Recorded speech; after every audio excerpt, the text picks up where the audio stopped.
Bom dia, boa tarde, boa noite. Esse relatório é sobre o efeito Joule, nosso experimento 6, realizado no dia 24 de novembro de 2021, pelos professores Alberto Carlos Bertuola e Carlos Antônio de Rocha, que ministram a disciplina de Física Teórica e Experimental 3 do curso de Engenharia de Produção do Instituto Federal de Educação, Ciência e Tecnologia de São Paulo, do Campo São Paulo.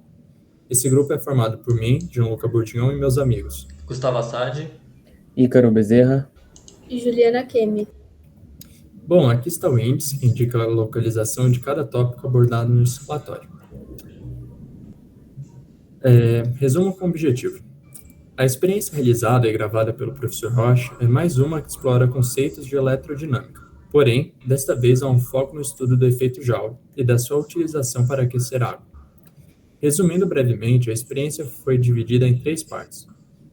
Primeiramente, o grupo analisou os 5 vídeos postados pelos professores e obteve os dados necessários para calcular a capacidade térmica de um calorímetro.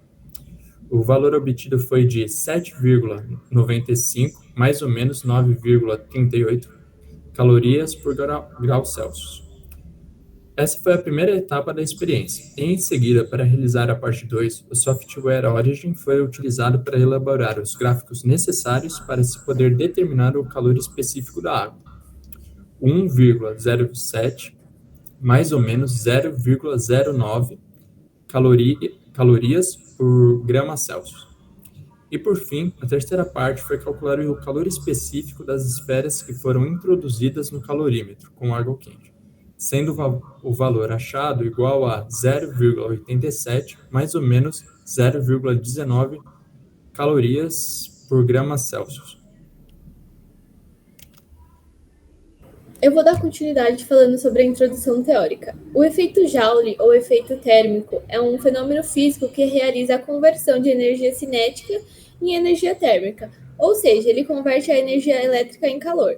Ao atingirem o condutor, os elétrons perdem velocidade e, consequentemente, perdem energia cinética. E é justamente essa energia que eles perdem que se transforma em calor. No caso do experimento, o resistor é quem cede o calor e a água e o calorímetro é quem recebe. A partir disso, é possível calcular a quantidade de calor dissipada por um condutor que é atravessado por uma corrente elétrica.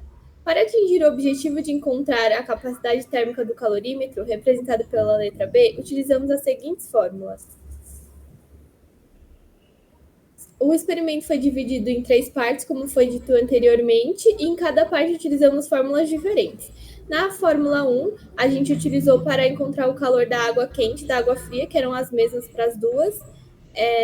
Na segunda fórmula, a gente utilizou para encontrar o calor do calorímetro. Na terceira, a capacidade térmica do calorímetro, que a gente só passou o ΔT dividindo para encontrar o B, né? Na parte 2, depois de uma série de simplificações, e onde onde ΔT valia apenas T, porque T inicial valia 0, a gente chegou na fórmula 4 para fazer o ajuste do gráfico, a fórmula 5 para calcular a potência, a fórmula 6 para calcular o calor específico da água. Aí na parte 3, a fórmula 7 é mais ou menos uma das que eu já citei anteriormente, só muda que nessa parte foi acrescentado esferas de vidro. Então, acrescentou a massa do vidro e o calor específico do vidro para a gente descobrir também o calor específico do vidro conforme a fórmula 8. E é importante ressaltar que, para todas as contas das incertezas dos erros experimentais, a gente se baseou apenas nas fórmulas 9 e 10. Não colocamos todas para não ficar muito repetitivo. Bom, procedimento experimental.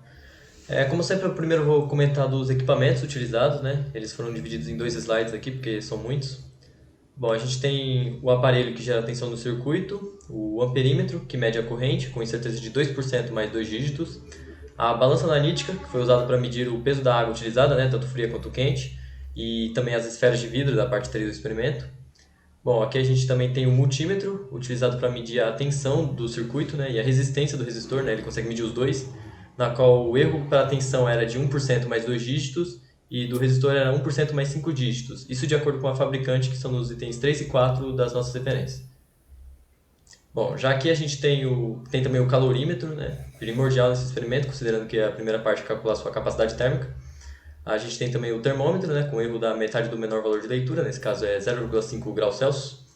Em seguida, na imagem 8, a gente tem as esferas de vidro, né? Já da terceira parte, com massa de 71,66 gramas juntas, né? No caso, a gente teve que descobrir seu valor específico também. E por fim, o resistor usado dentro do calorímetro, né, que de acordo com o multímetro tem resistência de 5,3 mais ou menos 0,1 ohms. Bom, nesse slide a gente tem o arranjo do experimento, né, no caso um circuito, bem parecido com esse da imagem que a gente fez, né, com calorímetro, água, resistor, termômetro, amperímetro, voltímetro, né, no caso o voltímetro foi o multímetro que teve esse papel, e também a fonte de tensão. Bom, a gente pode ver que cada equipamento foi onde ele se encaixou no circuito, né, porque para poder medir tudo corretamente. Bom, com isso, finalmente eu vou poder explicar como foi feito o experimento. Ele foi dividido em 3 partes, como já foi dito. Na primeira parte, a gente buscou a capacidade térmica do capacitor, através apenas de cálculo, com os valores medidos com os equipamentos, a massa, a temperatura e através das fórmulas 1, 2 e 3. Na segunda parte, a gente foi atrás do calor específico da água, usando valores coletados experimentalmente da mudança de temperatura pelo tempo, como mostraremos nas tabelas mais para frente. No caso, a gente usou essa tabela no Origin, a gente botou um gráfico e ajustamos linearmente esse gráfico. E como mostra a fórmula 4, o coeficiente angular desse gráfico, fornecido pelo Origin, equivale a P sobre MC mais B. Assim a gente calculou a potência, né, com as fórmulas 5 e conseguimos descobrir o valor de C pela fórmula 6, que era o objetivo dessa parte.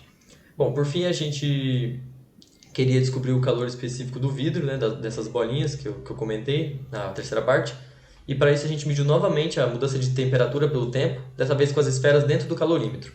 A gente botou outro gráfico com ajuste da fórmula 7 e assim a gente calculou o valor de CV. Lembrando novamente que a gente não citou, mas todas as contas utilizadas tinham incerteza e erro experimental, mas a gente não falou para não ficar redundante, a gente se baseou todas nas fórmulas 9 e 10. Resultados. Aqui nós temos as tabelas utilizadas para plotar o gráfico no Origin. A tabela da esquerda é a tabela da água e a tabela da direita é a tabela do objeto. A barra de erro é o erro da temperatura, pois o erro para o tempo é igual a 0, e o erro da temperatura é igual a 0,5 para todos.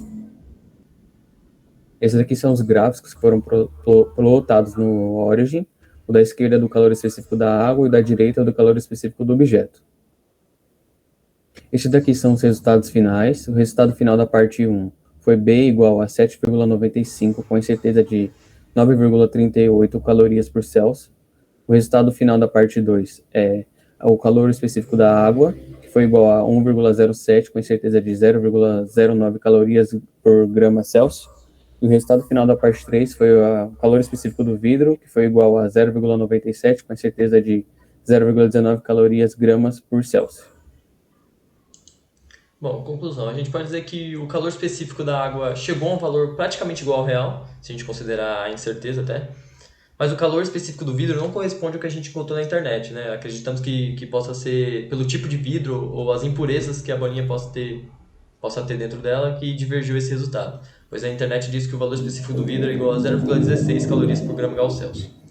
E ainda a gente alerta para a utilização do valor correto das unidades, pois a gente tentou calcular primeiramente com a potência em watts e o valor fica bem errado, né? Então a gente converteu em calorias por segundo e a gente conseguiu encontrar esse valor satisfatório. Bom, aqui a gente tem as referências para as imagens, a parte teórica, os dados do multímetro e o valor do calor específico do vidro e a conversão que eu comentei agora.